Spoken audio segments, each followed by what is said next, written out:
Kumusta po kayo mga minamahal naming tagapakinig?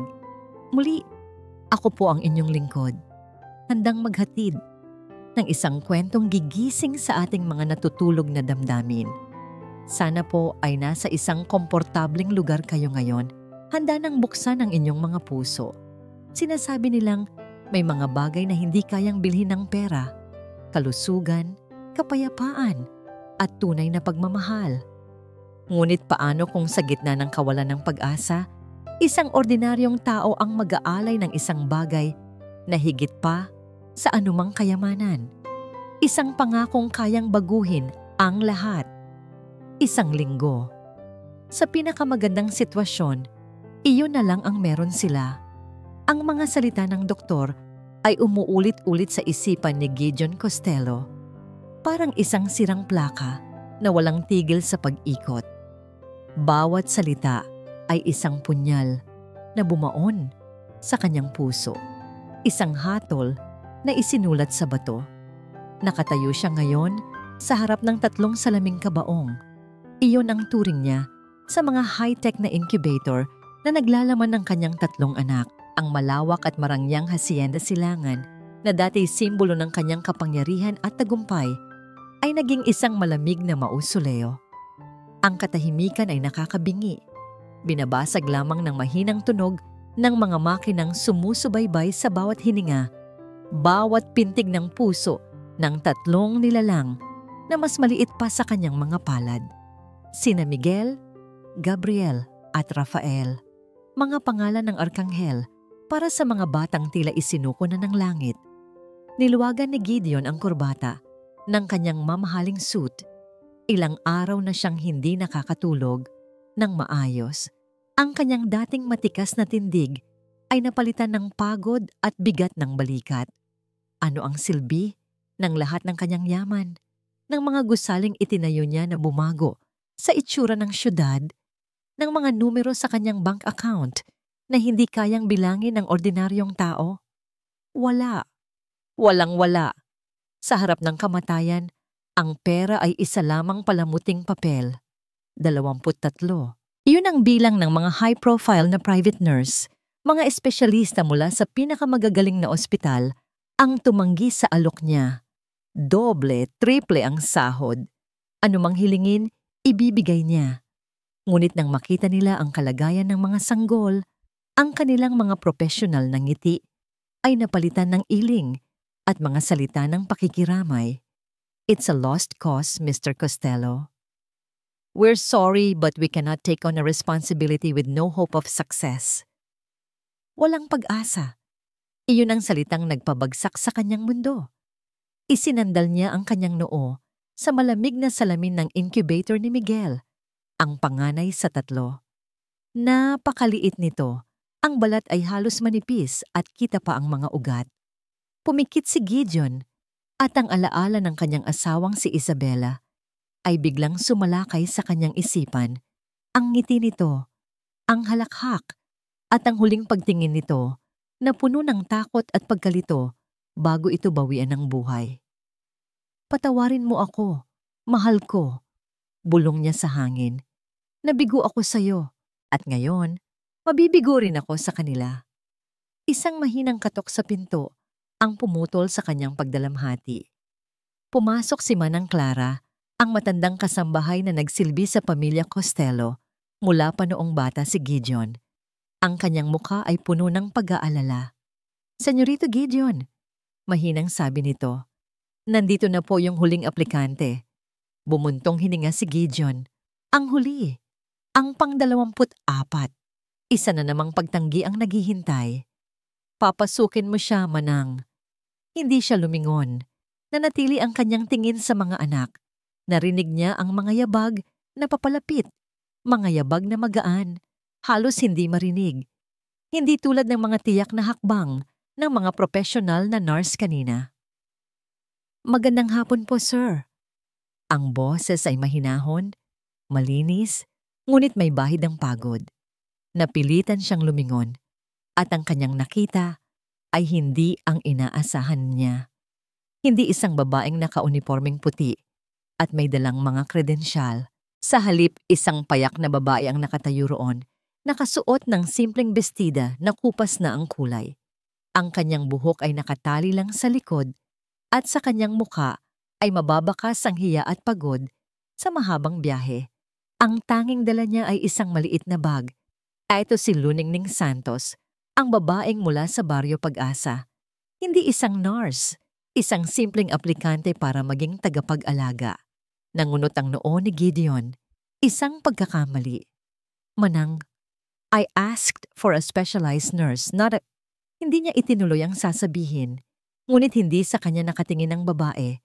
Ang mga mata nito ay nakatuon sa 3 incubator. Sa halip na takot o awa, ang nakita ni Gideon sa mga mata nito ay isang bagay na kakaiba. Isang malalim na pag-unawa, isang uri ng koneksyon na hindi niya maipaliwanag. Lumapit si Luningning sa mga incubator. Ang kanyang mga kamay ay dahan-dahang inilapat sa salamin na para bang kaya niyang iparamdam ang init nito sa mga sanggol sa loob. Ang gaganda po nila, bulong nito, hindi para kay Gideon, kundi para sa kanyang sarili. Parang mga anghel. They are dying, sagot ni Gideon. Ang boses ay kasing lamig ng silid. Hindi natinag ang babae. Dahan-dahan itong lumingon at tumingin ng diretso sa mga mata ni Gideon. Sa unang pagkakataon, may isang taong tumingin sa kanya hindi bilang ang makapangyarihang si Gideon Costello, kundi bilang isang amang nagdadalamhati. Walang paghuhusga, walang takot. Tanging isang hindi kapanipaniwalang determinasyon. Hindi po totoo yan, sabi ni Luningning. Ang kanyang boses ay mahinahon, ngunit puno ng bigat at katiyakan. Humakbang ito palapit sa kanya, at sa isang iglap, ang lahat ng ingay mula sa mga makina ay tila naglaho. Sir, pagpapatuloy nito, hindi po ako nurse. Wala po akong diploma o anumang lisensya, pero alam ko po kung paano magmahal. Alam ko po kung paano lumaban. Itinuro nito ang 3 sanggol. At sila, mga fighter po sila. Kailangan lang nila ng isang taong lalaban kasama nila. Tinitigan siya ni Gideon, isang pader ng pagdududa ang nakaharang sa kanyang puso. Ngunit sa likod ng pader na yon, may isang maliit na bahagi sa kanya na pagod nang lumaban mag-isa. Isang bahagi na desperadong kumapit kahit sa pinakamanipis na sinulid ng pag-asa.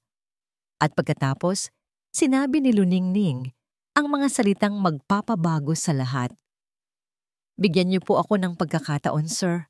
Sabi niya, ang kanyang mga mata ay hindi kumukurap. Hindi ko po hahayaang mamatay sila. Isang pangako, hindi isang profesional na opinyon, isang purong pangako mula sa puso. Napabuntong hininga si Gideon, isang hiningang naglalaman ng lahat ng kanyang pagod at kabiguan. Tumingin siya sa kanyang mga anak at pagkatapos ay bumalik ang tingin niya sa simpleng babae sa kanyang harapan. Wala na siyang pagpipilian, wala na siyang pag-asang natitira. Sige, sabi niya, ang salita ay halos pabulong. Gawin mo ang lahat ng magagawa mo. Tumango si Luningning, isang maliit ngunit puno ng pasasalamat na tango. Walang dalilang ngiti, tanging isang seryosong pagtanggap sa isang sagradong tungkulin. Walang pag-aaksaya ng oras. Lumingon ito at dahan-dahang pumasok sa loob ng special care room. Isinara ang pinto sa likuran niya. Naiwan si Gideon sa labas, nakatingin sa salaming bintana.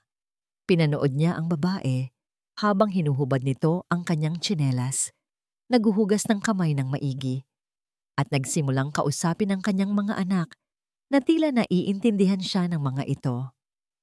Para sa isang sandali, nakalimutan ni Gideon ang lahat, ang yaman, ang kapangyarihan, ang sakit, at sa kanyang isipan, isang tanong ang umusbong.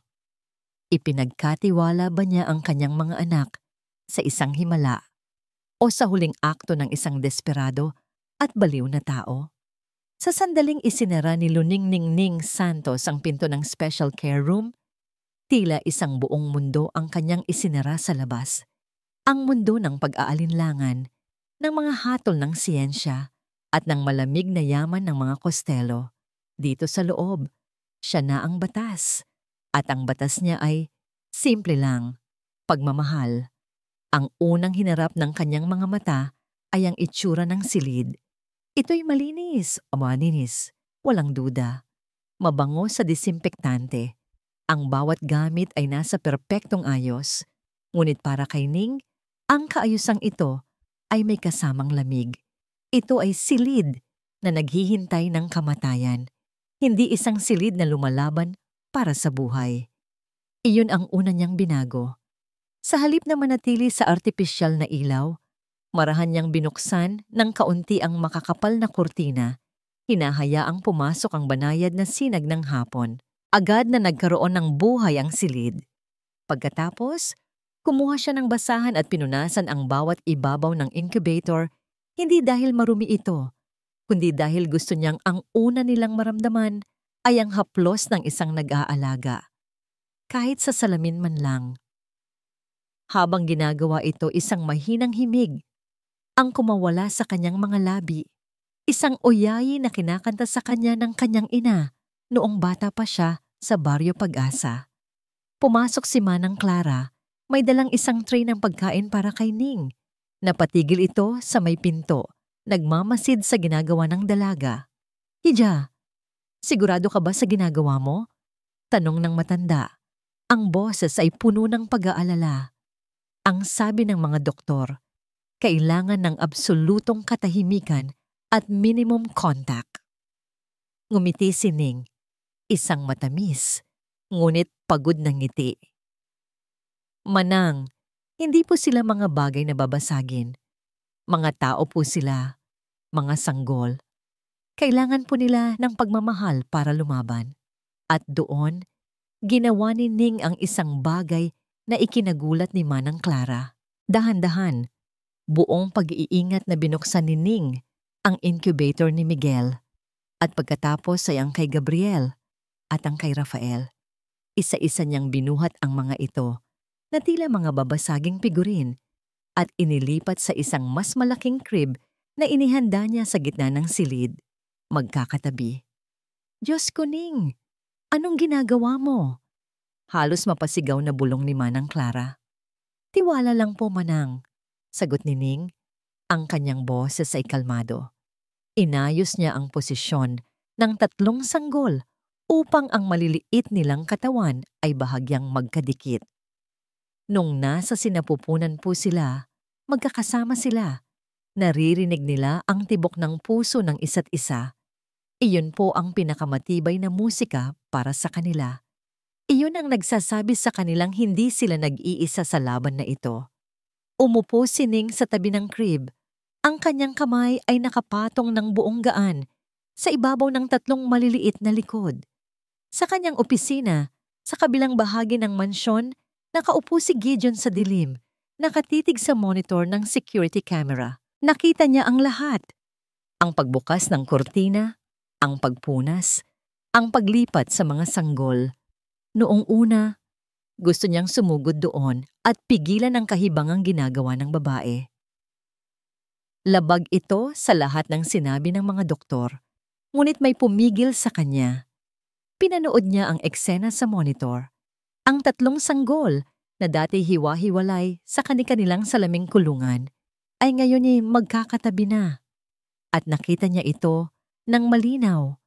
Ang mga numero sa monitor ng kanilang vital signs na dati pabago-bago ay tila unti-unting nagiging mas stable, mas kalmado.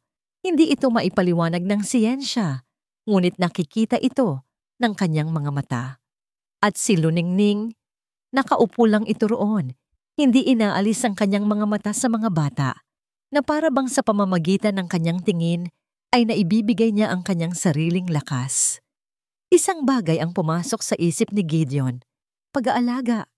Ito ang totoong kahulugan ng salitang iyon. Isang bagay na hindi niya nakita sa 23 profesional na tumanggi sa kanya. Bumalik sa silid, lumapit si Manang Clara kay Ning. Ngayon ay may paghanga na sa kanyang mga mata. "Saan mo natutunan ang lahat ng ito, Hija?"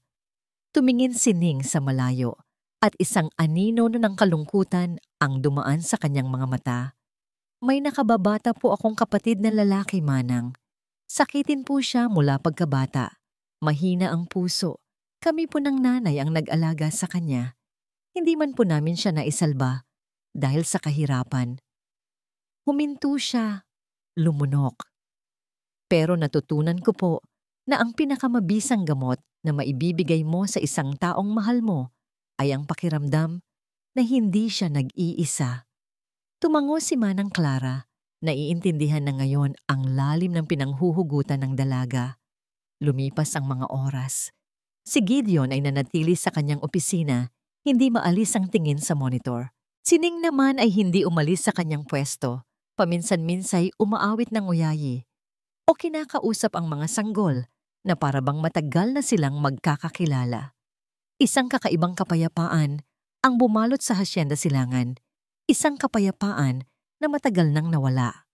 At sa gitna ng kapayapaang yon, ang bangungot ay biglang dumating. Isang matinis. Walang tigil na tunog. Ang biglang pumunit sa katahimikan. Ang pulang ilaw mula sa heart monitor ni Miguel ay kumislap-kislap. Ang numero na nagpapakita ng tibok ng kanyang puso ay bumagsak ng mabilis. 20, 10B hanggang sa naging isang tuwid na linya. Tumayo si Ning na parang tinamaan ng kidlat. Nanlaki ang kanyang mga mata sa takot. Miguel! Ang alarm ay umalingaw-ngaw sa buong mansyon. Sa kanyang opisina, napatayo si Gideon. Ang dugo sa kanyang katawan ay tila nagyelo. Ngunit sa loob ng silid, kung saan ang buhay at kamatayan ay naglalaban, si Ning ay nag-iisa kasama ang isang anghel na bumibitaw na sa paghinga. Parang kulog na dumagundong sa pandinig ni Gideon ang tunog ng alarm. Isang tunog na kinatatakutan niya sa loob ng isang linggo. Ang tunog ng katapusan. Sa isang iglap, nawala ang lahat ng pag-aalinlangan at pagmamasid mula sa malayo. Ang tanging naramdaman niya ay ang primal na takot ng isang ama. Tinabig niya ang upuan at tumakbo ng buong bilis palabas ng kanyang opisina. Ang bawat hakbang sa malawak na pasilyo ng mansyon ay tila napakabagal. Ang bawat segundo ay parang isang oras. Sa kanyang isipan, paulit-ulit niyang sinisisi ang sarili. Bakit siya nagtiwala sa isang estranghero? Bakit niya hinayaan ang isang babaeng walang alam sa medisina na hawakan ang buhay ng kanyang mga anak? Pagbukas niya ng pinto ng nursery, bumungad sa kanya ang isang eksenang hinding-hindi niya malilimutan. Nandoon si Luningning, nakatalikod sa pinto. Ngunit hindi ito nagpapanik. Hindi ito sumisigaw para humingi ng tulong. Sa halip, sa gitna ng nakabibinging ingay ng alarm, may isang kakaibang katahimikan sa kanyang bawat kilos. Mabilis ngunit hindi nagmamadali. Binuhat niya si Miguel, na ngayon ay halos kulay ube na at hindi na gumagalaw. Anong ginagawa mo? Tumawag ka ng ambulansya! Sigaw ni Gideon. Ang boses ay baasag sa takot at galit. Ngunit hindi siya pinansin ni Ning. Umupo ito sa isang rocking chair sa sulok ng silid. Ibinuka ang butones ng kanyang damit at maingat na inilapat ang nanlalamig at walang buhay na katawan ni Miguel sa kanyang dibdib. Balat sa balat. Ikinumot niya ang isang lampin sa likod ng sanggol at pagkatapos ay nagsimula siyang humimig ng oyayi habang marahang-marahan na tinatapik ang likod nito. Huwag kang bibitaw, munting anghel. Bulong ni Ning. Ang boses ay nanginginig ngunit puno ng pananampalataya. Nandito lang ako. Hindi kita iiwan. Laban, Miguel. Laban. Napatanga si Gideon. Ito ba ang protocol sa emergency? Pagkanta, paghele. Ito ay kabaliwan. Ito ay susugod na sana siya para agawin ang bata nang biglang may pumigil sa kanya. Si Manang Clara. Senyorito, magtiwala po tayo sa kanya. Pakiusap ng matanda. Ang mga mata ay luhaan. At habang nakatayo roon si Gideon, nag-aagaw ang galit at desperasyon, Isang bagay na milagroso ang nagsimulang mangyari. Sa monitor, ang tuwid na linya ay bahagyang kumurba. Isang blip, sinundan ng isa pa. Mahina, ngunit nandoon. Unti-unti, ang mga numero ay nagsimulang umakyat. 10 at 20, 35. Ang kulay ube sa balat ni Miguel ay dahan-dahang napalitan ng maputlang kulay at pagkatapos ay isang mahinang kulay rosas. Isang maliit na kamay ang gumalaw at isang mahinang-mahinang pag-ubo ang narinig na sinundan ng isang maliit na iyak. Ang matinis na tunog ng alarm ay huminto. Napalitan ito ng regular, ritmikong pintig ng isang pusong muling tumibok. Napasandal si Gideon sa pader. Ang kanyang mga tuhod ay nanghina at halos hindi na siya kayang suportahan. Ang hangin na kanina'y hindi niya mahugot ay biglang bumalik sa kanyang mga baga. Pinanood niya si Ning na ngayon ay may mga luhang tahimik na dumadaloy sa kanyang mga pisngi. Ngunit ang mga yon ay luha ng tagumpay. Dahan-dahan niyang ibinalik si Miguel sa crib sa tabi ng kanyang mga kapatid na tila hindi naapektuhan at mahimbing pa ring natutulog. Humarap si Ning kay Gideon. Ang kanyang mga mata ay pagod, ngunit nagliliwanag. Ayos na po siya, sir. Walang salitang lumabas sa bibig ni Gideon. Paano niya sasagutin iyon? Anong sasabihin ni? Ang babaeng ito, gamit lamang ang init ng kanyang katawan at ang tibok ng kanyang puso, ay ginawa ang isang bagay na sinabi ng siyensya na imposible. Lumipas ang ilang araw, ang insidenteng iyon ay hindi na naulit. Sa halip, isang bagong himig ang namayani sa Hacienda Silangan. Ang tatlong sanggol ay nagsimulang magpakita ng mga senyales ng pagbuti na walang sino man ang naglakas loob na umasa. Nagsimula silang dumede mula sa bote, gumalaw ng mas madalas, at ang kanilang pag-iyak ay nagiging mas malakas. Isang umaga, dumating ang kanilang espesyalistang doktor para sa lingguhang check-up, handa nang magbigay ng masamang balita. Ngunit pagkatapos ng kanyang masusing pagsusuri, nanatili siyang tahimik sa loob ng ilang minuto, paulit-ulit na tinitingnan ang kanyang mga tala at ang mga sanggol. Hindi ko maintindihan, sabi ng doktor. Isang kilalang pediatrician na may 30 taong karanasan. Tumingin siya kay Gideon. Ang kanyang mukha ay puno ng pagtataka. Mr. Costello, ang vital signs nila, ang kanilang weight gain, ang kanilang reflexes, para silang ibang mga bata kumpara noong nakaraang linggo. This is medically improbable. Napailing ito. Ano man ang ginagawa ninyo, ipagpatuloy nyo lang. This is beyond my books. Nang umalis ang doktor, naiwan si Gideon sa nursery. Nilapitan niya si Ning na abala sa pagpapatulog kay Rafael. Salamat, sabi ni Gideon. Ang salita ay halos hindi lumabas. Ito ang unang pagkakataon na sinabi niya iyon ng may buong katapatan. Ngumiti lang si Ning. Sila po ang pasalamatan ninyo, sir. Napakatatapang po nila. Kinuha niya ang kamay ni Gideon at maingat na inilagay sa dibdib ni Rafael. Gusto niyo po siyang kargahin? Sa unang pagkakataon, hindi naramdaman ni Gideon ang takot. Sa halip, isang mainit na damdamin ang dumaloy sa kanyang buong katawan habang maingat niyang binuhat ang kanyang anak. Napakagaan nito, napakaliit, ngunit ang bigat ng pagmamahal na naramdaman niya ay hindi masukat. Tumingin siya kay Ning na nakangiti sa kanya at sa sandaling iyon, ang pader na yelo sa paligid ng kanyang puso ay nagsimulang magkaroon ng lamat. Ang babaeng ito ay hindi lang nagligtas sa kanyang mga anak. Sinisimulan din nitong iligtas siya. Ngunit habang ang isang bagong pag-asa ay sumisibol sa loob ng hasyenda, isang anino mula sa nakaraan ng paparating. Sa labas ng malaking gate, isang makintab na itim na kotse ang huminto. Ang bintana ay dahan-dahang bumaba at ipinakita ang mukha ng isang babaeng nakasuot ng mamahaling damit at madilim na salamin. Si Beatrice Villena, ang nakatatandang kapatid ni Isabela, ay dumating at sa kanyang labi may isang nangingiting hindi mo matukoy kung ito ba ay pakikiramay o isang masamang pangitain. Ang pagdating ni Beatrice Villena ay parang isang biglaang pagbabago ng panahon. Ang namumuong init at pag-asa sa loob ng Hacienda Silangan ay biglang napalitan ng malamig na hihip ng hangin. Bumaba siya mula sa kanyang marangyang kotse na tila isang reyna na bumibisita sa kanyang nasasakupan. Bawat kilos ay kalkulado, bawat ngiti ay perpekto, ngunit ang kanyang mga mata sa likod ng mamahaling salamin ay nanatiling mailap at hindi mabasa. Gideon, my dear brother-in-law, bati niya. Inaalis ang kanyang salamin at hinalikan si Gideon sa pisngi.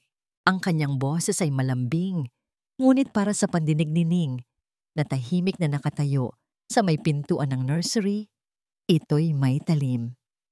I came as soon as I heard. Nag-aalala ako ng sobra sa mga pamangkin ko. Ang kanyang tingin ay agad na napunta kay Ning. Sinipat niya ito mula ulo hanggang paa. Ang kanyang perpektong kilay ay bahagyang tumaas. Ang tingin na yon ay mas masakit pa sa anumang salita. Isang tingin na nagsasabing, "Sino ka? At ano ang ginagawa ng isang tulad mo sa lugar na ito?" Ipinakilala sila ni Gideon. "Beatrice, this is Luningning Santos. She's taking care of the children." "Ah, the new nurse," sabi ni Beatrice, kahit malinaw na hindi mukhang nurse si Ning. Ngumiti siya, ngunit hindi umabot sa kanyang mga mata. "How quaint." Pumasok si Beatrice sa nursery na para bang pag-aari niya ito. Ang kanyang mamahaling pabango ay agad na pumuno sa silid. Isang amoy na masyadong matapang para sa mga sanggol. Dala niya ang sandamakmak na paper bags mula sa mga kilalang designer na tatak pambata. "I brought them some gifts. Alam kong hindi pa nila magagamit, pero para man lang maramdaman nila ang pagmamahal ng kanilang tita Bea," sabi niya, habang inilalabas ang mga maliliit na damit na gawa sa seda at sapatos na katiting pa sa daliri. Inilapag niya ang mga ito sa isang upuan malayo sa crib na para bang diring-diri siyang mapalapit. Hindi niya man lang sinubukang hawakan o tingnan nang malapitan ang tatlong sanggol. Sa hapagkainan ng gabing iyon, ang tensyon ay halos hinihiwa ng kutsilyo. Si Gideon, na sa mga nakaraang araw ay nagsisimula nang maging komportable sa presensya ni Ning, ay muling naging tahimik at mailap. Si Beatrice ang nagdomina sa usapan. "Naaalala ko pa noong buntis si Isabela," simula niya habang pinupunasan ang kanyang labi ng telang serbilyeta. "She was so happy, Gideon. Puno siya ng pangarap para sa mga anak ninyo." Sabi niya, gusto niyang palakihin sila sa Europa, na may pinakamagagaling na tutors at aalalay sa kanila. Bawat salita ay isang patutsada, isang paalala sa nawala kay Gideon, at isang paraan para ipamukha kay Ning na hindi siya kabilang sa mundong yon. Kaya naman Gideon, pagpapatuloy niya, lumingon sa bayaw. "I've been making some calls. May kilala akong ahensya sa Switzerland. Pwede silang magpadala ng isang buong team ng mga medical professional, mga totoong eksperto. Sila ang dapat na nag-aalaga sa mga bata, hindi ba?" Ang huling tanong ay malinaw na isang atake kay Ning. Naramdaman ni Ning ang pag-init ng kanyang mga pisngi. Napatungo siya at pinaglaruan ang pagkain sa kanyang plato. Bago pa man makasagot si Gideon, nagpatuloy si Beatrice. "I'm sure this Luningning is doing her best," sabi niya. Binibigkas ang pangalan ni Ning na para bang isang salitang banyaga at mahirap bigkasin. Pero aminin natin, ang pag-aalaga sa mga Costello ay nangangailangan ng higit pa sa best effort ng isang probinsyana. This is about their bloodline, their future. Katahimikan. Tumingin si Gideon mula kay Beatrice na puno ng mapanghusgang pag-aalala. patungo kay Ning na tahimik na tinitiis ang bawat salita. Nakita niya ang sakit sa mga mata nito, ngunit nakita rin niya ang dignidad sa pananahimik nito. At sa sandaling iyon, isang bagay ang nagbago sa loob ni Gideon. Ang dating Gideon na laging sumasang-ayon sa yaman at impluensya ay nagsimulang maglaho. Hindi, sabi ni Gideon. Ang kanyang boses ay kalmado ngunit matatag. Napatingin si Beatrice sa kanya, gulat. Anong sabi mo? Sabi ko, hindi. Ulit ni Gideon. Tinitingnan si Beatrice ng diretso sa mata. Ning stays. What she's doing, it's working. The doctors are amazed. I am amazed. Tumingin siya kay Ning, isang tingin ng pasasalamat at suporta. She is more than enough. Ang mukha ni Beatrice ay saglit na nagpakita ng galit bago ito muling napalitan ng isang pekeng ngiti. Oh, Gideon, palagi kang masyadong mabait. I'm just concerned. Nang matapos ang hapunan, habang naghahanda si Ning ng gatas ng mga bata, sa kusina, biglang pumasok si Beatrice. Wala na ang kanyang matamis na ngiti. Ang kanyang mukha ay malamig at mapagmataas. Huwag kang mag-ilusyon, sabi niya. Ang kanyang boses ay isang mapanganib na bulong. Nakita ko na ang mga katulad mo, mga babaeng umaaligid, naghihintay ng pagkakataon para umakyat sa buhay. Napatigil si Ning. Hindi po ganyan ang intensyon ko. Talaga ba? Tumawa ng mapakla si Beatrice. Makinig ka sa akin, probinsyana. Isa ka lang pansamantalang katulong. Ang pagtitiwala ni Gideon sa'yo ay dahil lang sa desperado siya. Pero sa huli, dugo pa rin ang mananaig. Lumapit siya. Ang kanyang mukha ay ilang pulgada na lang mula kay Ning. Ang mga batang yan ay dugo ng kapatid ko. Dugo ng mga Costello. Hindi sila pwedeng palakihin ng isang taong tulad mo. Kaya gawin mo ang trabaho mo at kapag hindi ka na kailangan, umalis ka ng tahimik. Dahil sinisigurado ko sa'yo, kapag sinubukan mong mangarap ng higit pa sa posisyon mo, ako mismo ang gigising sa'yo sa masakit na paraan. Pagkasabi noon, tumalikod si Beatrice at umalis na parang walang nangyari. Iniiwan si Ning na nanginginig, hindi sa takot, kundi sa bigat ng mga salitang tumagos sa kanyang puso. Naintindihan niya ngayon, hindi lang buhay ng mga bata ang kailangan niyang ipaglaban. Kailangan din niyang ipaglaban ang kanyang lugar sa isang mundong pilit na nagsasabing hindi siya karapat-dapat. Umalis si Beatrice ng sumunod na araw, ngunit ang laso ng kanyang mga salita ay nanatili. Kumakalat sa hangin ng Hacienda Silangan na parang isang hindi nakikitang hamog. Para kay Ning, ang bawat araw ay naging isang maingat na paglakad sa manipis na yelo. Alam niyang bawat kilos niya ay inoobserbahan, hindi lang ni Gideon, kundi pati na rin ng anino ni Beatrice na tila nag-iwan ng mga espiya sa bawat sulok. Subalit, sa kabila ng lahat, isang bagay ang namumukadkad sa gitna ng tensyon. Ang namumuong koneksyon sa pagitan ni Gideon at Ning. Hindi na lang sa monitor ng security camera pinapanood ni Gideon ang pag-aalaga ni Ning. Madalas na siyang pumupunta sa nursery, nauupo sa isang silya sa sulok at tahimik na nagmamasid. Pinapanood niya kung paano kinakausap ni Ning ang mga bata, kung paano nito alam ang pagkakaiba ng iyak ni Miguel sa iyak ni Gabriel. Nakikita niya ang sinseridad sa bawat haplos, ang pagmamahal sa bawat oyayi. Isang gabi, naabutan niyang nakatulog si Ning sa rocking chair. Ang ulo ay nakasandal sa gilid ng kuna. Ang isang kamay ay nakahawak pa rin kay Rafael. Pagod na pagod. Napakapayapa ng kanyang mukha sa pagtulog na wala ang lahat ng bakas ng pag-aalala.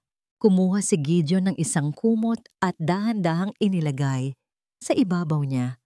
Sa isang iglap, nagkaroon siya ng pagnanasang haplusin ang kanyang buhok, ngunit pinigilan niya ang sarili.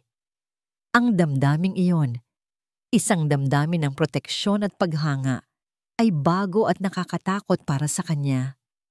Ngunit ang mga sandaling ito ng kapayapaan ay sadyang inihanda para basagin. Noong sumunod na linggo, bumalik si Beatrice. Sa pagkakataong ito, hindi siya nagdala ng mga regalo, nagdala siya ng mga alaala. Gideon, habang nagliligpit ako sa mga gamit ni Isabella, nakita ko to, sabi niya isang hapon. Ang kanyang boses ay puno ng pekeng kalungkutan. Inilapag niya sa mesa sa harap ni Gideon ang isang kahon na gawa sa kahoy. Mga alaala niya. Naisip ko, baka gusto mong makita. Nag-atubili si Gideon. Ang pagbubukas ng kahon na yon ay parang pagbubukas ng isang sugat na hindi pa naghihilom. Ngunit sa huli, nanaig ang kanyang pangungulila. Sa loob ng kahon ay mga pamilyar na bagay. Ang paboritong libro ni Isabella, ang kanyang mga sulat, mga litrato nila nung masaya pa sila. Bawat bagay ay isang patak ng asido sa kanyang puso. Tumingin si Gideon kay Beatrice na nakaupo sa tapat niya. Ang muka ay isang perpektong maskara ng pakikiramay. May isa pa, sabi ni Beatrice, at mula sa kanyang bag ay inilabas niya ang isang maliit na kwadernong balat, ang pabalat.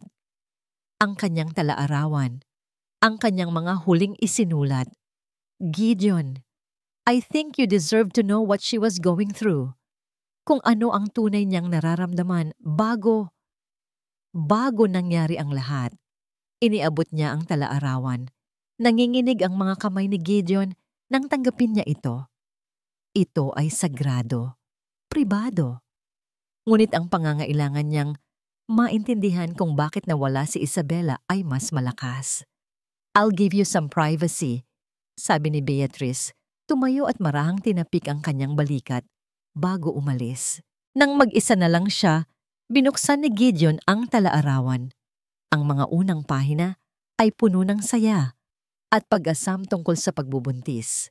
Ngunit habang lumilipat siya sa mga huling pahina, ang sulat kamay ni Isabella ay naging magulo. Ang tinta ay may mga bakas ng luha at ang mga salita ay mga kutsilyong tumusok sa kanyang kaluluwa.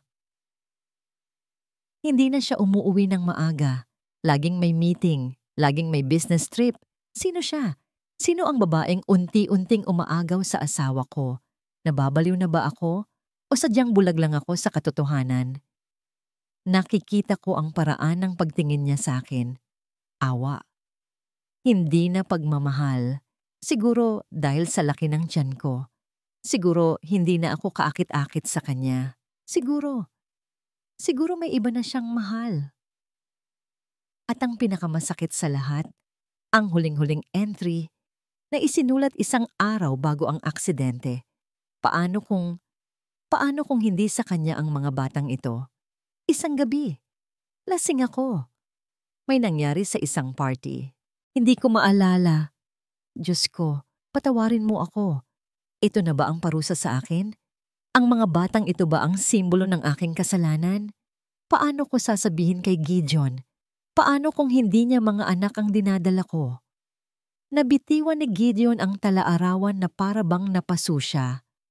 Ang kanyang mundo, na unti-unti nang nabubuo muli, ay biglang gumuho sa isang iglap. Ang sakit ng pagkawala ni Isabella ay napalitan ng isang mas masahol na damdamin, pagtataksil at pagdududa. Ang mga huling buwan ng buhay ni Isabella ay hindi lang puno ng postpartum depression. Ito ay puno ng paghihinala. At ang pinakamasaklap, pati ang pagkatao ng kanyang mga anak, ay kinwestiyon nito. Mula sa bintana, nakita niya si Ning sa hardin. Karga-karga si Miguel. Tinuturo ang mga bulaklak. Ang kanyang tawa ay umaabot hanggang sa kinaroroonan niya.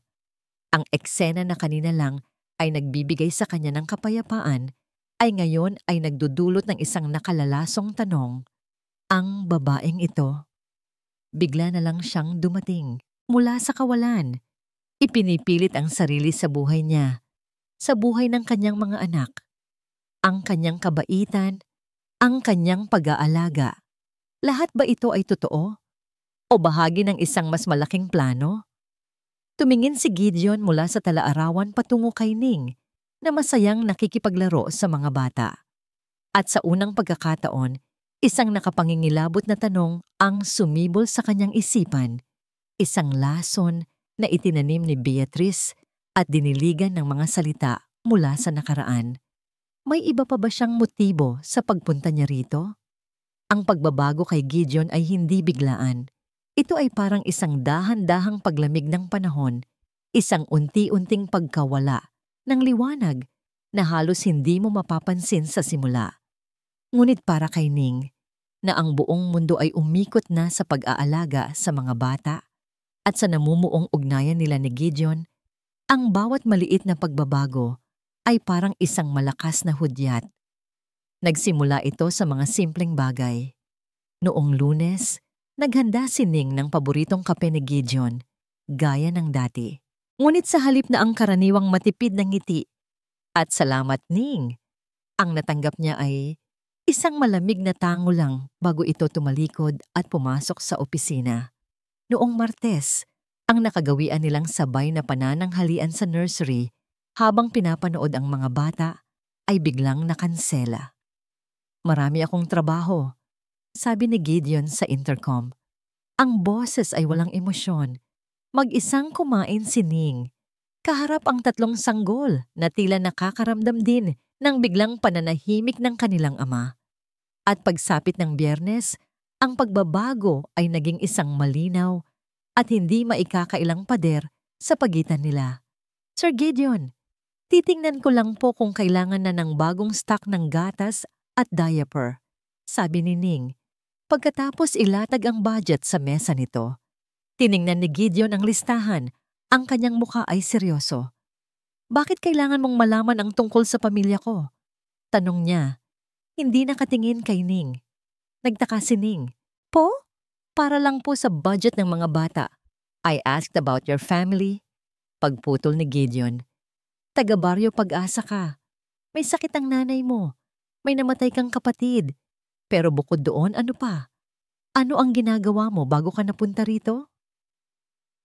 Ang mga tanong ay parang mga bato na ibinato sa kanya. Hindi ito pag-uusisa. Ito ay interogasyon.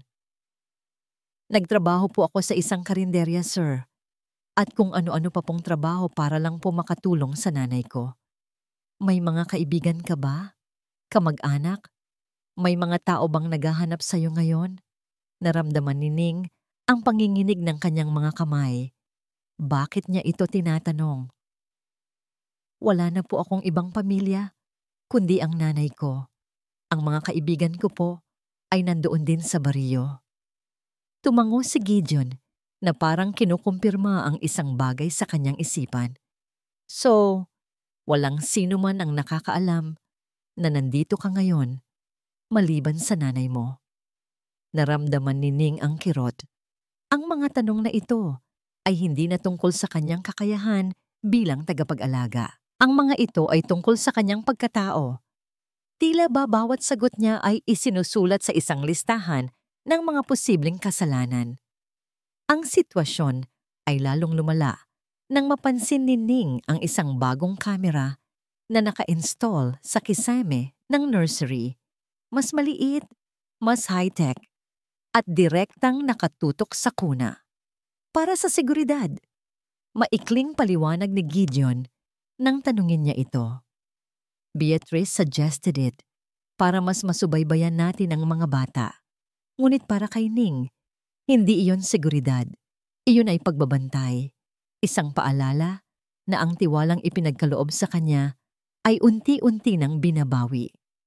Samantala, si Beatrice ay tila isang buwitre na nag-aabang. Palagi itong tumatawag kay Gideon. Kumusta raw sa mga bata? Ngunit ang bawat pag-uusap nila ay may kasamang mga pahiwatig.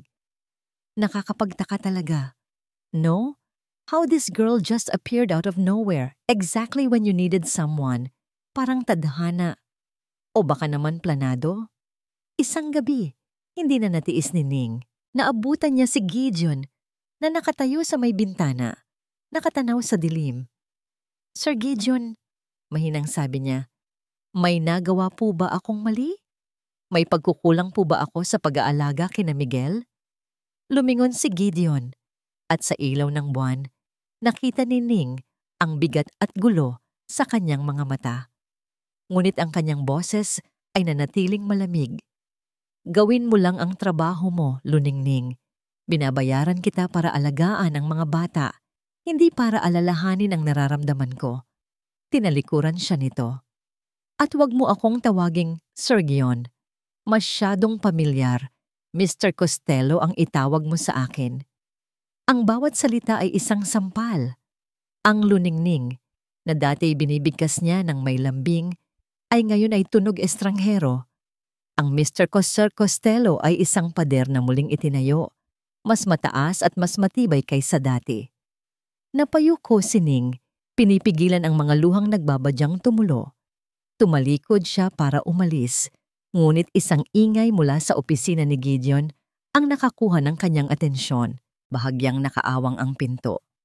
At narinig niya ang boses ni Gideon na kausap ang isang tao sa telepono. Yes, attorney. I understand. I just want to review all the legal documents concerning the children's inheritance. Yes, all of it. Gusto kong siguraduhin na protektado sila mula sa lahat. Napatakip si Ning sa kanyang bibig. Pamana, inheritance. Ngayon naiintindihan na niya. Hindi lang ang kanyang kakayahan ang kinwestiyon, ang kanyang intensyon, ang kanyang pagkatao. Ang tingin sa kanya ni Gideon ay hindi na isang himala, kundi isang banta. Isang oportunista na nag-aabang sa yaman ng kanyang mga anak. Ang sakit ay mas matindi pa sa anumang pisikal na kirot. Dahan-dahan siyang lumayo. Bawat hakbang ay parang may pasan na 1,000 kilong bigat. Ang pader sa pagitan nila ay hindi na lang pagdududa. Ito ay isang hatol. At sa tingin ni Gideon, siya ang nasasakdal. Ang mga sumunod na araw ay naging isang impyerno ng katahimikan para kay Gideon. Ang bawat sulok ng mansyon ay tila bumubulong ng mga salita mula sa talaarawan ni Isabela. Ang bawat ngiti ni Ning na dati nagbibigay sa kanya ng kapayapaan ay ngayon ay isa ng tandang pananong na bumabaon sa kanyang isipan. Sinisikap niyang kumbinsihin ang sarili. Negosyante siya. Sanay siyang mag-isip gamit ang lohika, hindi emosyon. Kailangan niyang protektahan ang kanyang pamilya at ang kanyang ari-arian. Ang pagdududa ay hindi isang kahinaan, kundi isang kasangkapan para mabuhay. At sa gitna ng gulong ito, sa payo na rin ni Beatrice, ipinagawa niya ang kanyang solusyon. Isang legal na dokumento, isang bagong kontrata. Para sa kanya, ito ay isang pagsubok, isang paraan para makita kung ano talaga ang habol ni Ning. Kung ang hangarin nito ay dalisay, pipirmahan niya ito nang walang tanong. Ngunit kung meron itong ibang motibo, dito nalalabas ang tunay na kulay nito. Ipinatawag niya si Ning sa kanyang opisina.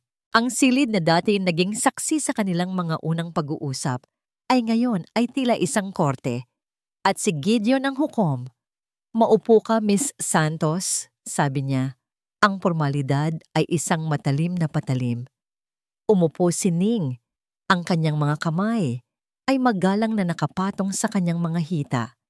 Ang dating sigla sa kanyang mga mata ay napalitan ng isang maingat na pag-iwas. Ano po iyon, Mr. Costello? Inilapag ni Gideon ang isang folder sa ibabaw ng kanyang malaking mesa at itinulak ito palapit sa kanya. Isang bagong kontrata, mas detalyado, para maging malinaw ang lahat sa ating working relationship. Binuksan ni Ning ang folder. Habang binabasa niya ang mga nakasulat, unti-unting nawala ang kulay sa kanyang mukha. Clause 4. The employee must maintain a strictly professional relationship. Any personal or romantic involvement with the employer or any member of the household is strictly prohibited. Clause 7. The employee is bound by a perpetual non-disclosure agreement. Any information about the Costello family, if shared, will result in legal action. Clause 12. The employer reserves the right to terminate this contract at any time without cause or prior notice. Ang bawat sugnay ay isang sampal. Ngunit ang pinakamasakit ay ang huli. Isang karagdagang pahina na malinaw na nagsasaad na bilang kapalit ng kanyang serbisyo, tatanggap lamang siya ng sahod at wala ng iba pa. At wala siyang anumang karapatan o habol sa anumang ari-arian ng pamilya Costello, ngayon o sa hinaharap. Ano po ito? Tanong ni Ning. Ang kanyang boses ay nanginginig. Itinaas niya ang kanyang tingin mula sa papel. At ang kanyang mga mata ay puno ng sakit at hindi makapaniwalang tanong. Isang standard na dokumento. Sagot ni Gideon. Sinisikap na panatilihing matatag ang kanyang boses para sa proteksyon ng lahat. Proteksyon? Ulit ni Ning. Ang pait ay hindi maitago. O kawalan ng tiwala. Dito na sumabog ang lahat ng pinipigil na galit at pagdududa ni Gideon. Tumayo siya. Ang kanyang mga kamay ay sumasapo sa mesa. Gusto ko lang siguraduhin na ang motibo ng lahat ng tao sa pamamahay na ito ay para sa mga bata at hindi para sa pera nila. Ang akusasyon ay hindi direktang sinabi, ngunit ito'y kasing linaw ng sikat ng araw. Isang manggagamit, mukhang pera. Iyon ang tingin niya sa kanya. Pera? Halos pabulong na sabi ni Ning. Mr. Costello, kung pera lang po ang habol ko, hindi po ako magtitiis dito. Sana po ay sumama na ako sa 23 nurse na tumanggi sa inyo dahil alam nilang walang pag-asa ang sitwasyon. Sakto namang pumasok si Manang Clara, may dalang kape. Natigilan ito nang makita ang tensyon sa pagitan ng dalawa. Senyorito, Ning, may problema ba? Huwag kang makialam dito, Manang. Sigaw ni Gideon, na ngayon ay nagulat din sa sariling galit. This is between me and my employee. Tumingin si Manang Clara kay Ning, na ngayon ay may mga luhang namumuuna sa kanyang mga mata. Senyorito, huwag po ninyong gawin to sa kanya. Wala siyang ginagawang masama. Ngunit hindi na nakikinig si Gideon. Ang kanyang tingin ay nakatuon kay Ning. Hinihintay ang kanyang desisyon. Tumingin si Ning sa kontrata at pagkatapos ay sa panulat na nasa tabi nito. Sa isang iglap, hindi ang mga salita sa papel ang kanyang nakita, kundi ang mukha ng kanyang yumaong kapatid, ang mga pagod na mata ng kanyang ina, at ang lahat ng pagkakataon sa buhay na ipinagkait sa kanila ng kahirapan. Pumunta siya rito para magtrabaho, oo. Ngunit nanatili siya dahil sa pagmamahal. At ngayon, ang pagmamahal na yon ay binibigyan ng presyo at tinatataka ng pagdududa. Ang lahat ng kanyang sakripisyo, ang mga gabing walang tulog, ang pagmamahal na ibinuhos niya sa 3 batang itinuring na niyang sariling anak. Lahat ay binaliwala. Ang tingin sa kanya ni Gideon ay ang huling dayami. Dahan-dahan siyang tumayo. Ang kanyang mukha ay kalmado na ngayon, isang kalmadong nakakatakot. Pinunasan niya ang isang takas na luha. Huwara, simula ni Asyamaniano. Ang kanyang boses ay mahina, ngunit matatag. Walang bahid ng panginginig. Tumingin siya ng diretso sa mga mata ni Gideon. Mula noon hanggang na ngayon, sa mata ninyo, wala pala akong pinagkaiba sa 23 yaya na nauna sa akin. Hindi niya hinawakan ang kontrata, hindi niya hinawakan ang panulat. Marahan siyang tumalikod at naglakad palabas ng opisina. Iniiwan si Gideon na nakatayo roon, kasama ang kanyang kontrata, ang kanyang pagdududa, at isang biglaang pakiramdam ng isang napakalaking pagkakamali.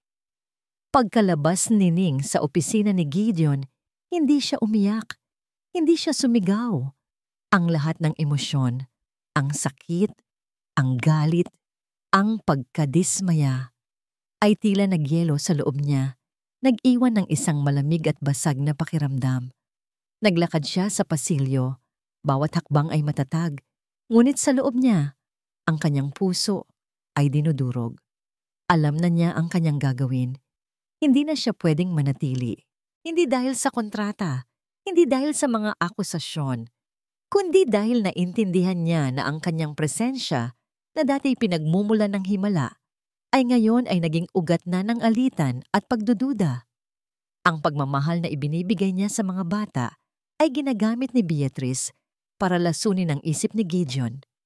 Kung mananatili siya, baka dumating ang araw na si Gideon sa kagustuhang protektahan ang mga bata mula sa banta na tulad niya, ay gumawa ng isang bagay na masisira ang buong pamilya. At sa huli, ang mga bata ang magdurusa. Hindi niya hahayaang mangyari iyon. Pumasok siya sa nursery. Ang tatlong anghel ay mahimbing na natutulog sa kanilang kuna. Ang kanilang mga dibdib ay marahang tumataas baba sa bawat hininga, mapayapa. Walang kamalay-malay sa bagyong namumuo sa kanilang tahanan. Nilapitan niya ang kuna at doon, sa harap ng tatlong inosenteng mukha, ang kanyang pinipigil na mga luha ay nagsimulang bumagsak. Dahan-dahan, walang ingay. "Miguel!" bulong niya habang hinahaplos ang malambot na buhok nito. "Maging matapang ka palagi, ha? Ikaw ang kuya." Lumipat siya kay Gabriel. "Gab-gab, ikaw ang laging nakangiti. Huwag mong hahayaang mawala yan kahit anong mangyari." At sa huli, si Rafael, ang pinakamaliit. "Rafa, munting mandirigma ko. Alagaan mo ang mga kapatid mo para sa akin." Hinalikan niya ang noo ng bawat isa, isang halik ng pamamaalam. Ang bawat halik ay may kasamang isang piraso ng kanyang puso. Ito na marahil ang pinakamahirap na bagay na ginawa niya sa buong buhay niya. Ang talikuran, ang mga batang itinuring na niyang sariling anak. Ang mga batang ipinaglaban niya mula sa bingit ng kamatayan. Pagkatapos noon, pumasok siya sa kanyang maliit na silid. Ang silid na ito, na dati isang simpleng kwarto lang, ay naging kanlungan niya. Ngunit ngayon, ang bawat sulok ay isang paalala ng mga pangarap na hindi na matutupad. Kinuha niya ang kanyang lumang bag, ang parehong bag na dala niya noong una siyang dumating. Wala siyang gaanong gamit. Ang mga damit na ibinigay ni Manang Clara, ilang personal na gamit. Inilagay niya ang lahat sa loob.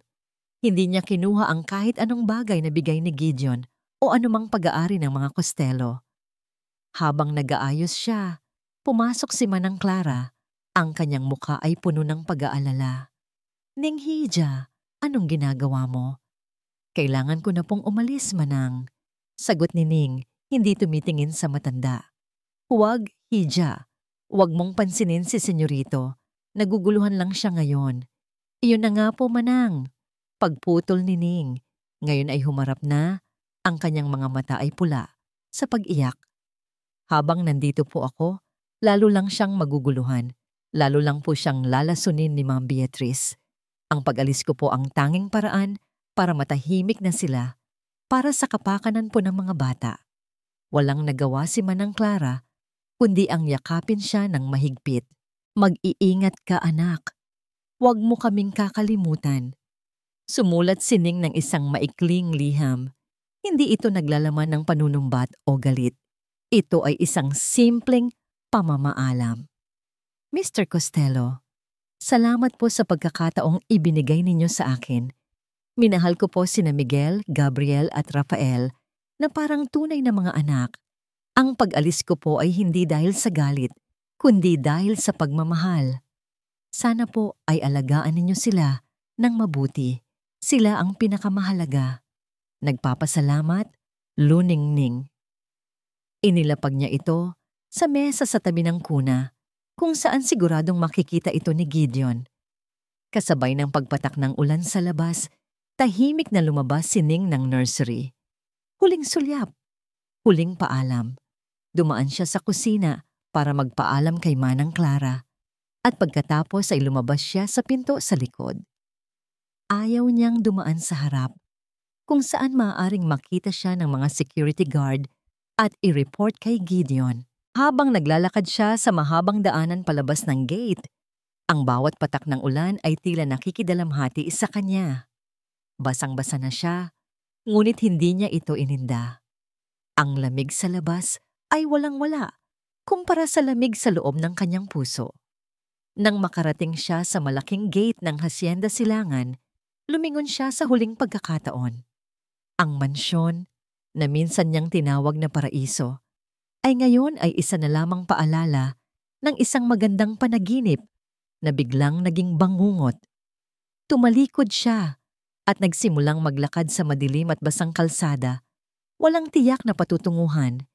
Dala lamang ang kanyang basag na puso at ang mga alaala ng tatlong anghel na hindi na niya muling mayayakap. Kinaumagahan, ginising si Gideon ng isang kakaibang katahimikan. Walang mahinang tunog ng uyayi mula sa nursery. Walang amoy ng bagong timplang kape. Bumangon siya. Isang hindi maipaliwanag na kaba ang gumagapang sa kanyang dibdib. Pumasok siya sa nursery at nakita niya ang tatlong bata. Gising at tila nag-aalala sa kanilang kuna. At sa mesa, nakita niya ang isang piraso ng papel. Ang sulat ni Ning. Habang binabasa niya ang mga simpleng salita, ang bawat letra ay tila isang dagok sa kanyang dibdib. Sakto namang bumukas ang pinto at pumasok si Beatrice.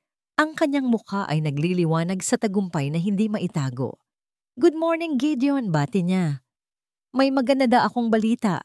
Kaka-file ko lang ng petition sa korte para sa full custody ng mga pamangkin ko, para masigurong mapapalaki sila ng tama." Binitawan ni Gideon ang sulat. Ang pag-alis ni Ning, ang petition ni Beatrice, lahat ay nag-ugnay sa kanyang isipan. Saka lang niya naintindihan. Nahulog siya sa isang bitag. At sa pagkawala ni Ning, para siyang nawalan ng isang bagay na mas mahalaga pa sa lahat ng kanyang yaman. Ang mga salita ni Beatrice ay umalingaw-ngaw sa loob ng nursery, mga salitang puno ng tagumpay at kasakiman na sumabay sa tahimik na pag-alis ni Ning. Para kay Gideon, ang dalawang pangyayari ay hindi na nagkataon lang. Ito ay isang perpektong bagyo, isang planadong pag-atake. At siya, ang makapangyarihang si Gideon Costello, ay naging isang tanga sa sarili niyang pamamahay. Dinampot niya ang sulat ni Ning mula sa sahig. Binasa niya itong muli at muli. At sa bawat pagbasa, ang bawat simpleng salita ay lalong humihiwa sa kanyang puso. Walang panunumbat, walang galit, tanging dalisay na pagmamahal at sakripisyo. Ipinamukha sa kanya ng sulat ang isang katotohanang pilit niyang iwinawaksi. Pinalayas niya ang tanging taong nagmahal sa kanyang mga anak ng walang anumang kondisyon. "Senyorito," napalingon si Gideon. Nakatayo sa may pinto si Manang Clara. Ang kanyang mga mata ay puno ng lungkot, hindi para sa sarili niya, kundi para sa dalawang taong itinuring na niyang mga anak. "Alam mo ba kung saan siya nagpunta?" tanong ni Gideon. Ang boses ay desperado. Umiling si Manang Clara. Ang sabi niya lang po, kailangan niyang umalis para sa kapakanan ng mga bata. Lumapit ang matanda. Ang kanyang muka ay puno ng isang bagay na matagal na niyang gustong sabihin. "Senyorito, mayroon po kayong dapat malaman tungkol kay Ning." Naupo si Gideon. Ang kanyang mga balikat ay bumagsak sa bigat ng pagsisisi. At doon, sa tahimik na nursery, ikinuwento ni Manang Clara ang lahat. Ikinuwento niya ang tungkol sa nakababatang kapatid ni Ning na namatay sa sakit sa puso dahil wala silang perang pampagamot. Ikinuwento niya kung paanong isinumpa ni Ning sa sarili na hinding-hindi na niya hahayaang may mawalang muli sa kanya dahil lang sa kawalan. Kaya po ganoon na lang ang pag-aalaga niya sa mga bata. "Senyorito." Pagtatapos ng matanda, ang luha ay dumadaloy na sa kanyang pisngi. Hindi po dahil sa trabaho, hindi po dahil sa pera, dahil sa bawat paghinga ni na Miguel, Gabriel at Rafael, Nakikita niya po ang kapatid niya na binibigyan ng pangalawang pagkakataon sa buhay. Bawat salita ni Manang Clara ay isang suntok sa sikmura ni Gideon. Ang lahat ng kanyang pagdududa, ang lahat ng kanyang malalamig na salita, ang kontratang ipinilit niya, lahat ay bumalik sa kanya. Isang alon ng matinding kahihihiyan. Ang babaeng inakusahan niyang mukhang pera ay siya palang may pinakamalinis na puso sa lahat. Napatungo si Gideon sa kanyang mga palad at humagulgol. Isang iyak na matagal niyang kinimkim. Isang iyak ng isang lalaking nawalan hindi lang ng asawa, kundi pati na rin ng tiwala sa kabutihan. At ngayon ay pinagsisisihan ang pagtataboy sa mismong taong nagpakita nito sa kanya. Ngunit ang paghagulgol ay hindi nagtagal. Napalitan ito. Ang sakit ay naging galit. Ang pagsisisi ay naging determinasyon. Tumayo siya. Pinunasan ang kanyang mga luha. Ang Gideon na nagdadalamhati ay nawala. Ang bumalik ay ang Gideon Costello na kinatatakutan sa mundo ng negosyo. Isang taong hindi uurong sa laban. Isang taong gagawin ang lahat para makuha ang hustisya. Kinuha niya ang kanyang telepono.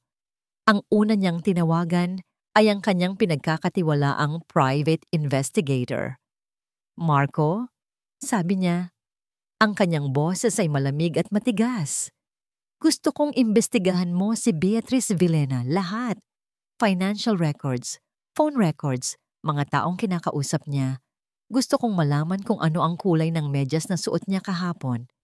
I want everything, and I want it yesterday. Pagkatapos noon, ang kanyang abogado naman ang tinawagan niya para ihanda ang kanilang depensa sa custody case.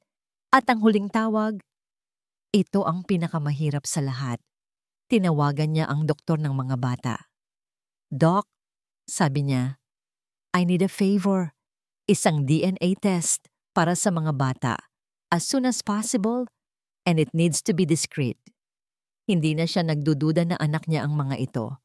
Ang pagtingin lang sa mga ito ay sapat na, Pat. Ngunit alam niyang sa laban na darating, hindi sapat ang pakiramdam. Kailangan niya ng sandata. Isang sandatang hindi kayang kwestiyonin ni Numan. Lumipas ang ilang araw. Unang dumating ang report mula sa investigador. At ito'y nakakagulat.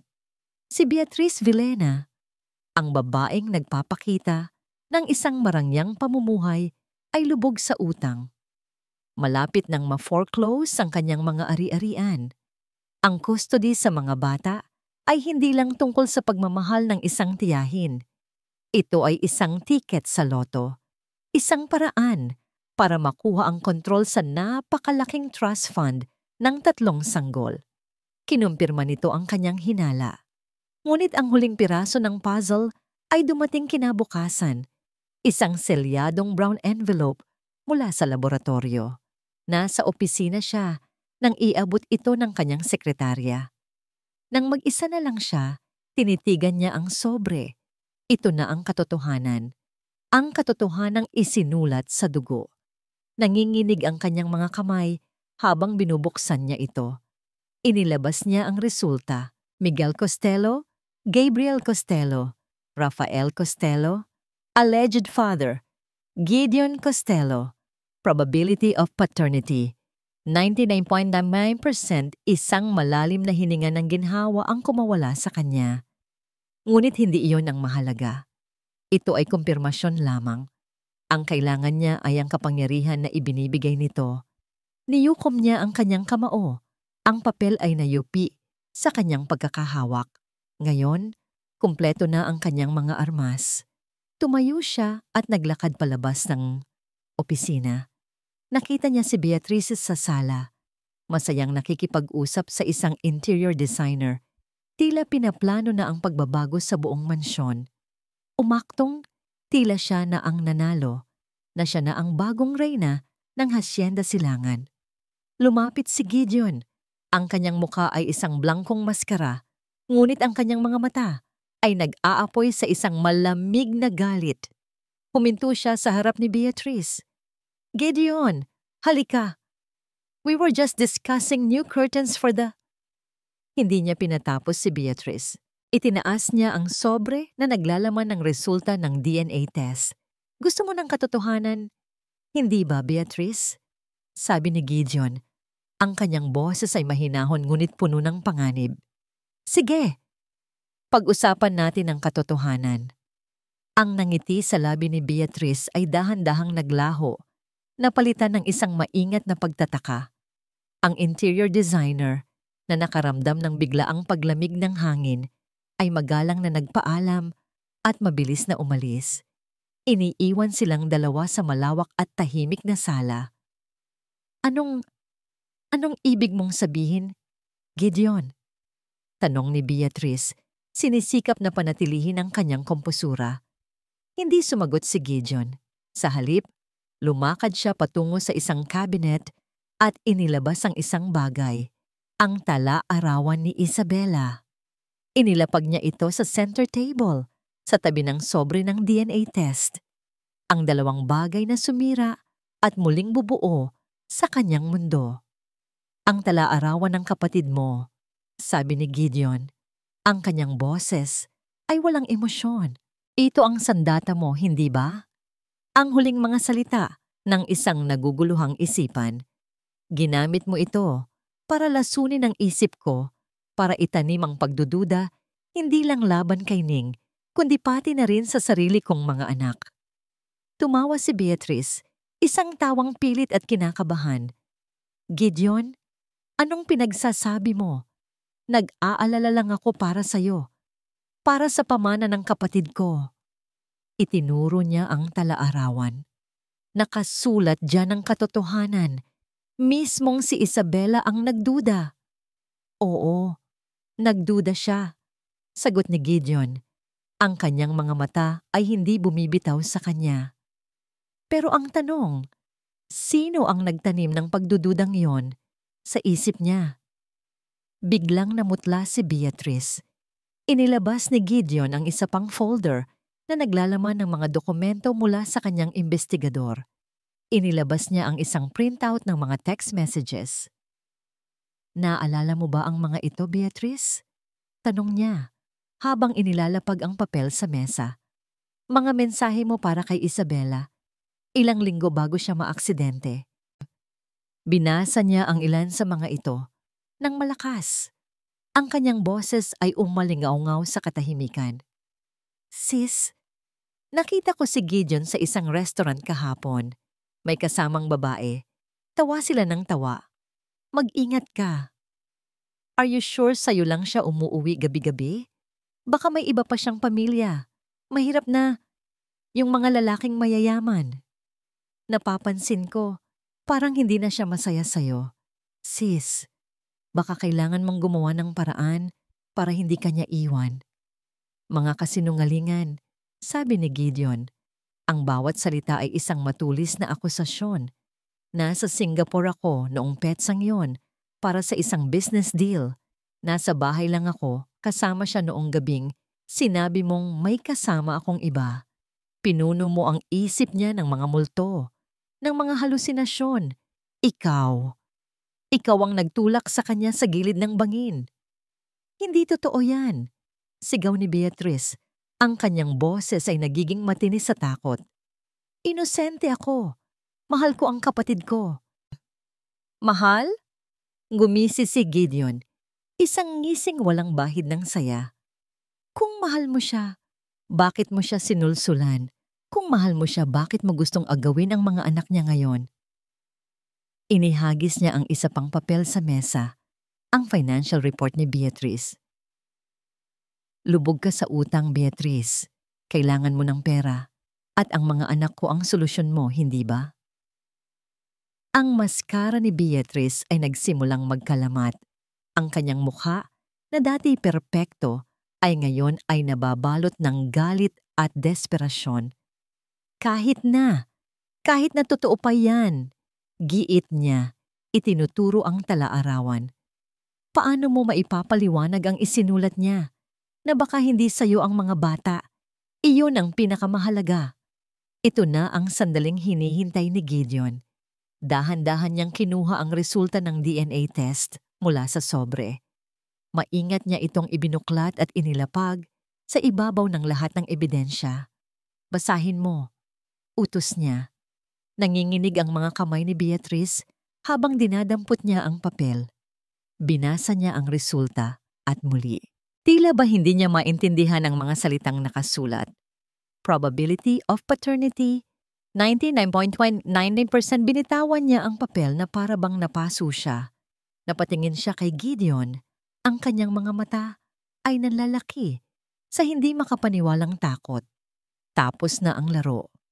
Wala na siyang baraha. Bakit? Bakit mo ito ginawa sa kanya? Tanong ni Gideon. Ang kanyang boses ngayon ay isang mahinang bulong, puno ng sakit at pagkalito. Kapatid mo siya. At doon, sa wakas, bumigay si Beatrice. Ang lahat ng kanyang pagkukunwari, ang lahat ng kanyang kasinungalingan ay gumuho. Isang baliw na tawa ang kumawala sa kanya. Isang tawang puno ng pait at inggit na matagal nang kinikim-kim. Bakit? Sigaw niya. Ang kanyang mukha ay nag-iba. Naging isang itsurang hindi pa nakikita ni Gideon. Dahil dapat akin ang lahat ng to. Akin ka dapat. Bago pa man dumating ang perpekto mong Isabela, ako ang nakakakilala sa'yo. Ako ang nagmahal sa'yo. Napaatras si Gideon, gulat sa pag-amin nito. Pero pinili mo siya. Pagpapatuloy ni Beatrice, ang mga luha ng galit ay dumadaloy na sa kanyang mukha. Ang mahina, ang bobo, ang perpektong Isabela.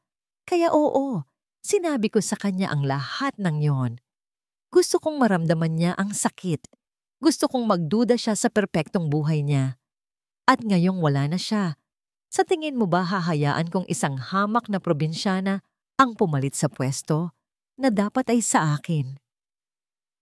Sa kanyang pagwawala, inamin niya ang lahat.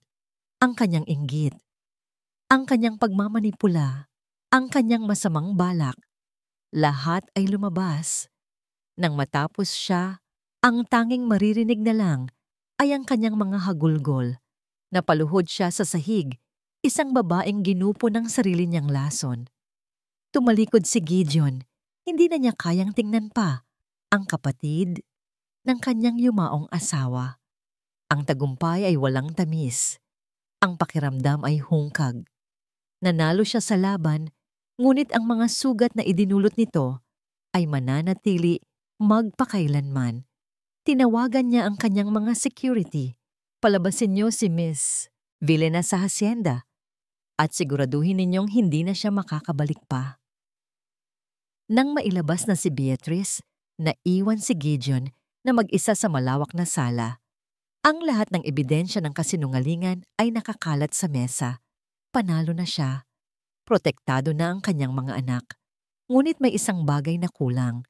Isang malaking puwang sa kanyang puso. Alam niya kung sino lang ang makakapuno nito.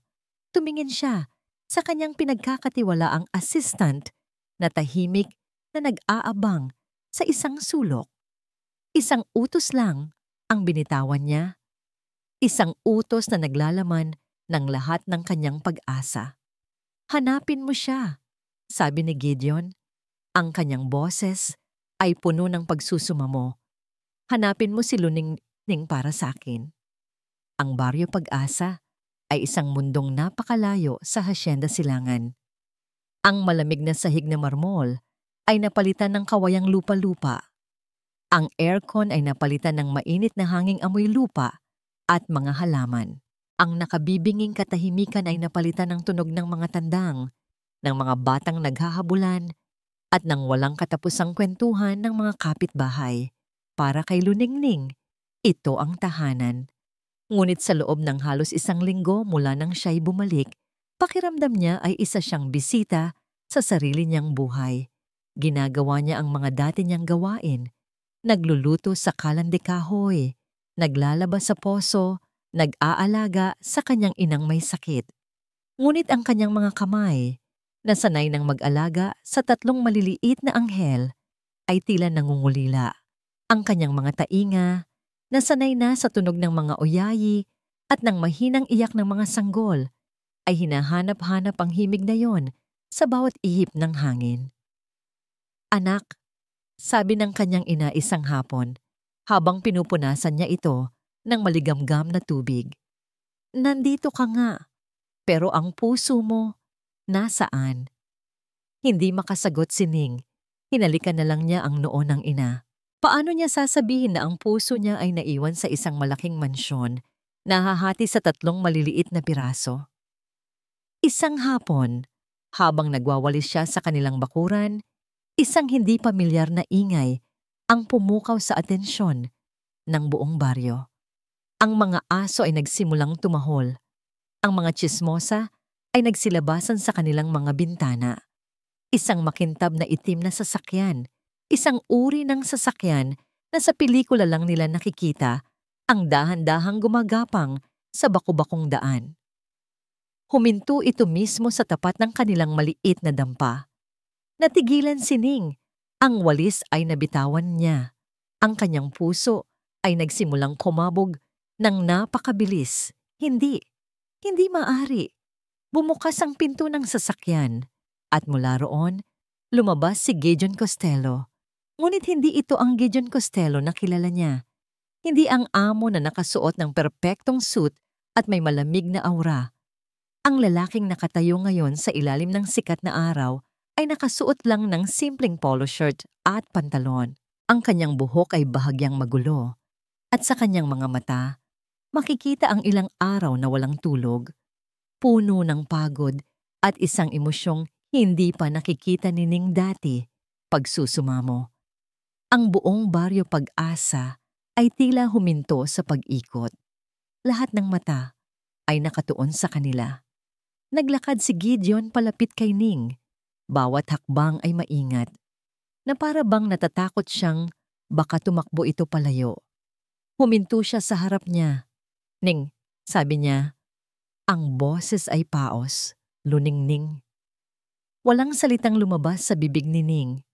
Nananatili siyang nakatayo roon, isang halo ng gulat, sakit, at takot ang umiikot sa kanyang puso. Pwede ba tayong mag-usap sa loob?" Pakiusap ni Gideon. Ang kanyang tingin ay napunta sa maliit nilang bahay. Tumangulang si Ning. Sa loob ng kanilang munting sala, na halos kasinlaki lang ng banyo ni Gideon, sa mansyon, ang katahimikan ay mas mabigat pa kaysa dati. Nakahiga sa papag ang ina ni Ning, nagmamasid. Humarap si Gideon sa ina ni Ning. "Ginang Santos," sabi niya. Ang kanyang boses ay puno ng respeto at hiya. "Nandito po ako para personal na humingi ng tawad sa inyo po dahil sa pag-aalala na naidulot ko sa inyong anak at sa kanya."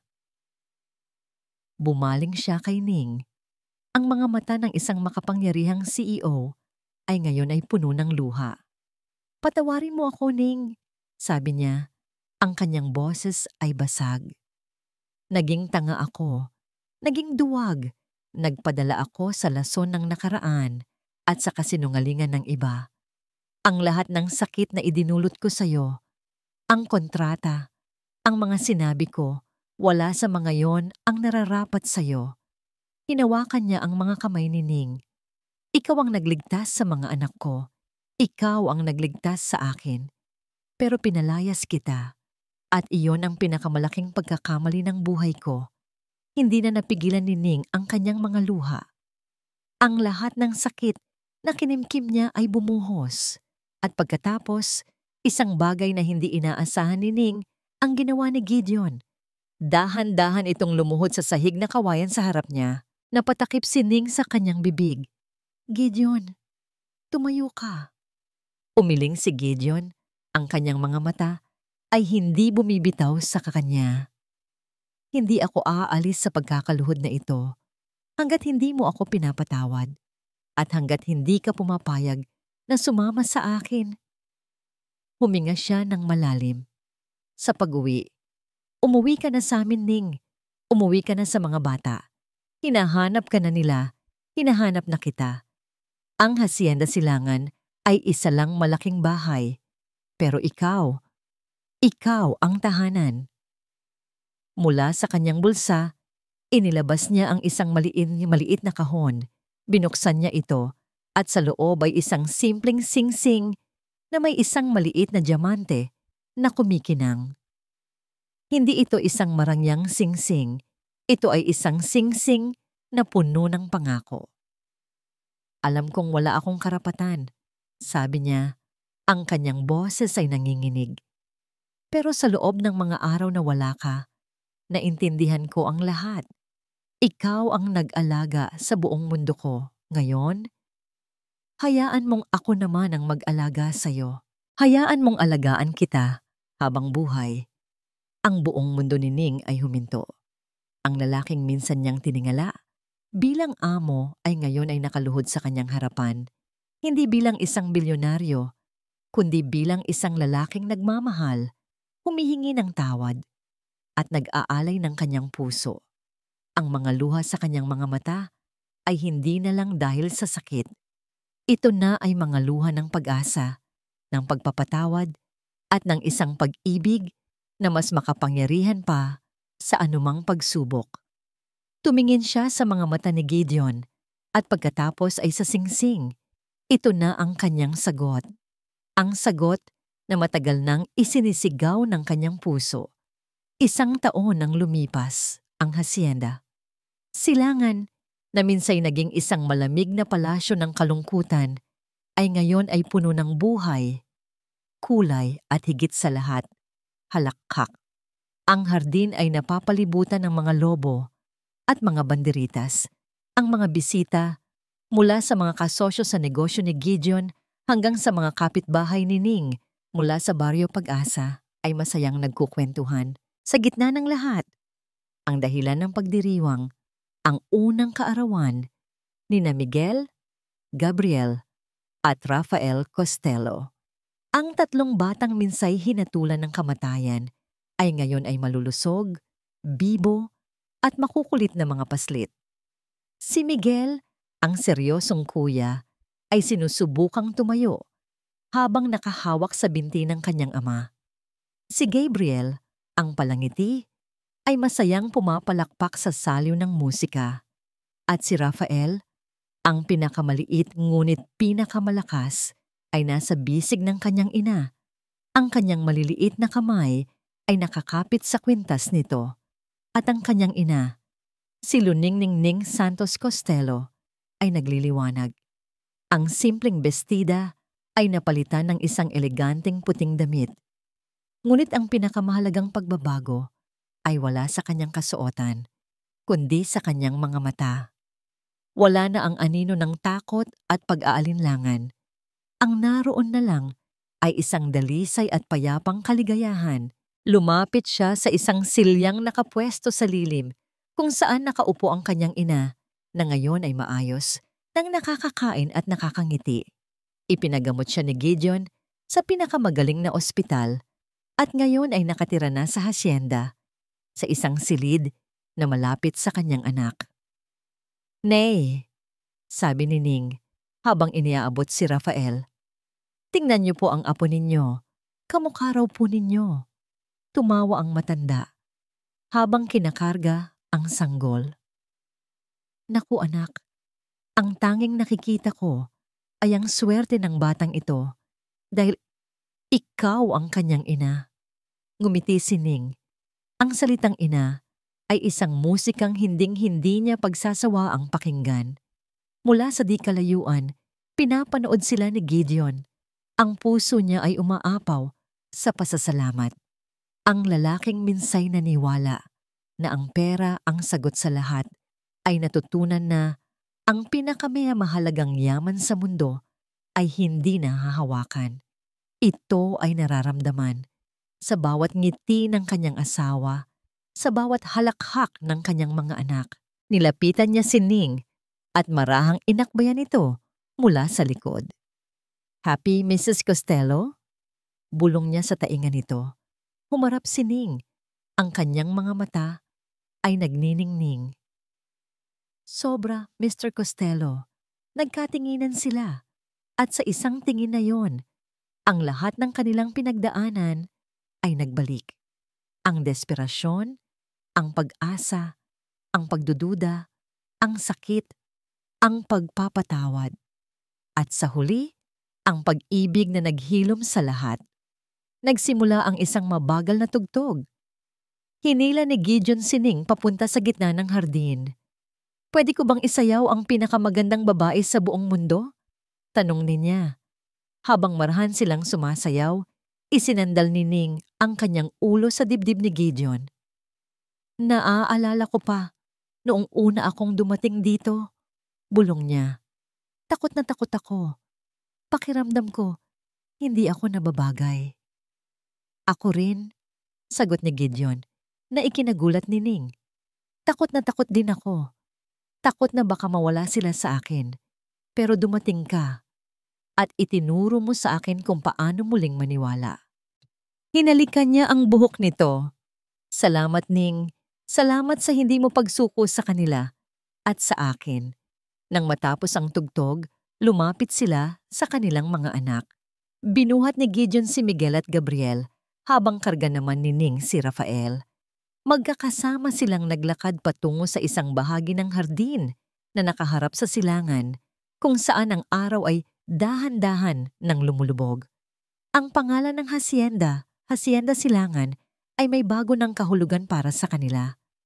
Ito ang lugar kung saan sumikat ang kanilang bagong umaga. "Alam mo," sabi ni Gideon, habang nakatingin sa papalubog na araw, "may dahilan kung bakit Luning-Ningning ang pangalan mo." "Bakit?" tanong ni Ning. "Dahil noong panahong ang buong mundo ko ay nababalot ng kadiliman, ikaw ang dumating. Ikaw ang naging tanglaw. Ikaw ang liwanag. Ikaw ang aking Luningning." Tumingin siya sa mga mata nito. "Ikaw ang binmin ng buhay ko, mahal ko." Ang mga salita ay simple, ngunit puno ng lahat ng pagmamahal na kayang ibigay ng isang tao. Sa harap ng kanilang mga pamilya at kaibigan, sa ilalim ng kulay kahel na langit, hinalikan ni Gideon si Ning, isang halik na nagsasara sa kabanata ng kanilang mga pagsubok at nagbubukas ng isang bagong aklat na puno ng mga pangako. Ang himala ay hindi ang pagligtas sa 3 sanggol mula sa kamatayan. Ang tunay na himala ay ang pagtatagpo ng 2 sirang puso na natutong maghilom at muling magmahal. Ang himala ay sila, ang kanilang pamilya, ang kanilang pag-ibig, ang ating himala. At dito po nagtatapos ang ating kwento. Isang kwento na nagpapatunay na ang tunay na lakas ay hindi nasusukat sa yaman o kapangyarihan, kundi sa kakayahang magmahal nang walang hinihintay na kapalit. Ang aral ng kwento ay simple lang po. Sa pinakamadilim na sandali ng ating buhay, huwag po tayong mawalan ng pag-asa. Dahil minsan, ang himalang ating hinihintay ay darating sa anyo ng isang ordinaryong tao na may hindi pangkaraniwang puso. Maraming salamat po sa inyong walang sawang pagsubaybay at pakikinig. Sana po ay nabigyan namin ng inspirasyon at kaunting kilig ang inyong mga puso ngayong araw. Kung meron po kayong mga kwento o tema na nais ninyong maririnig sa mga susunod nating kabanata, huwag po kayong mag-atubiling i-comment sa ibaba. Ang inyong mga saloobin ay napakahalaga po sa amin. Hindi dito nagtatapos ang ating paglalakbay. Marami pa pong kwentong kasing ganda at mas puno ng aral dito sa aming channel. Kung nagustuhan nyo ang kwentong ito, i-like, i-share sa pamilya at mga kaibigan at mag-subscribe na rin para lagi kayong updated sa mga susunod pa naming kwento. I-click nyo ang notification bell para kayo ang unang makarinig kapag may bago kaming upload. Pagpalain po kayo ng Panginoon, kayo at ang inyong buong pamilya. Hanggang sa muli.